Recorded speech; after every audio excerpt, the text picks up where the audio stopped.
రాజమౌళికి డబ్బు, మదం, అహంకారం తలకెక్కింది. అందుకే హిందువుల విశ్వాసాలు గాయపడేలాగా పిచ్చి పిచ్చిగా మాట్లాడిండు.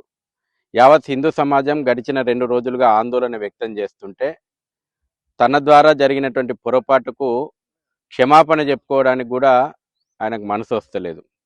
రాజమౌళి భక్తుల ఆగ్రహం కట్టలు తెంచుకుంటే లంకా దహనం సీన్లను ఎట్లుంటాయో నీకు డైరెక్షన్ చేసి చూపెడతారు. అప్పుడు నమ్ముతావేమో మరి నువ్వు హనుమంతుడు ఉన్నాడు అని. హెచ్చరిస్తున్నాం, బేషరతుగా క్షమాపణ చెప్పు. ఇంకో డిమాండ్ చేస్తూ ఉన్నాం మేము ఈ రోజున. తెలుగు చిత్ర పరిశ్రమ లోపట జిహాదీ మాఫియా నిధులు ఉన్నాయి. అందుకే అనేక సినిమాల లోపట చిత్ర నిర్మాతలు కానీ లేదంటే చిత్రాల లోపట కానీ హిందువుల యొక్క విశ్వాసాలను గాయపరిచేలాగా, దేవీ దేవతలను అవమానించేలాగా, హిందూ కుటుంబ వ్యవస్థను కించపరిచే విధంగా, హిందువుల యొక్క జీవన విలువలను అపహాస్యం చేసేలాగా, మన యొక్క ఆధ్యాత్మిక కేంద్రాలను, విశ్వాసాలను కించపరిచేలాగా సీన్లు పెడతా ఉన్నారు. జాతీయ దర్యాప్తు సంస్థ అనేక కేసులను దర్యాప్తు చేస్తూ ఉంది.